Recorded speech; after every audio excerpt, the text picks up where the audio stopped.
بسم اللہ الرحمن الرحیم۔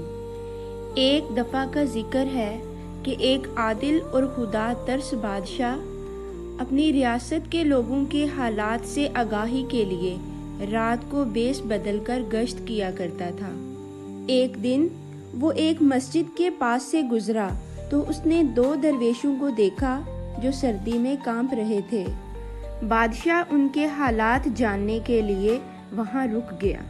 ایک درویش نے دوسرے درویش سے کہا کہ اگر قیامت کے دن اللہ تعالیٰ نے بادشاہوں کو بھی بخش دیا تو میں اپنی قبر سے باہر نکلنے سے انکار کر دوں گا۔ یہ کیسا انصاف ہوا کہ دنیا میں بھی وہ عیش کریں اور آخرت کی زندگی میں بھی وہ جنت کے حقدار بن جائیں۔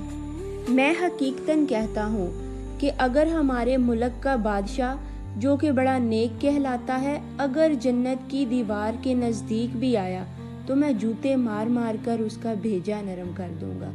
بادشاہ نے ان سردی سے ٹھٹھرتے درویشوں کی گفتگو سنی تو وہاں سے واپس لوٹ گیا اور اگلے دن اس نے پیادے بھیج کر ان دونوں درویشوں کو دربار میں بلایا اور انہیں انعام و اکرام سے نوازا اور ان کی عزت افزائی کی۔ وہ درویش اس حسن سلوک پر بہت حیران ہوئے۔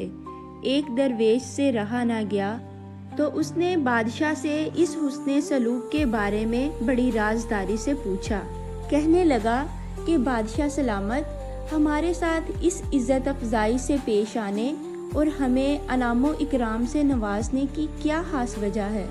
بادشاہ نے جب درویش کی بات سنی تو وہ مسکرا دیا اور کہنے لگا کہ میں مغرور نہیں ہوں اور نہ ہی میں ان لوگوں میں سے ہوں جو مسکینوں کو حقارت کی نگاہ سے دیکھتے ہیں، اور تمہیں یہ خیال اپنے دل سے نکال دینا چاہیے کہ تم قیامت کے دن میرے مخالف ہوگے۔ میں نے اس دنیا میں تم سے صلح کر لی، اب امید ہے کہ تم بروز قیامت مجھ پر جنت کا دروازہ بند نہیں کرو گے۔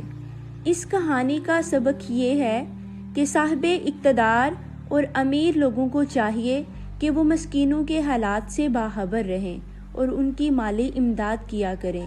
اگر اللہ تعالیٰ نے کسی کو حکومت اور مال و دولت سے نوازا ہے تو اس کا فرض ہے کہ وہ یہ سب اپنی قابلیت جاننے کی بجائے اللہ تعالیٰ کا انعام تصور کرے اور مظلوموں، مسکینوں اور درویشوں کی مدد کر کے اس صلح کا مستحق ہو جائے کہ اس پر جنت واجب ہو جائے اور تمام انعامات کا شکر ادا ہو سکے۔ اللہ تعالیٰ سے دعا ہے کہ اللہ ہماری دنیا اور آخرت کو بہتر بنائے۔ آمین ثم آمین۔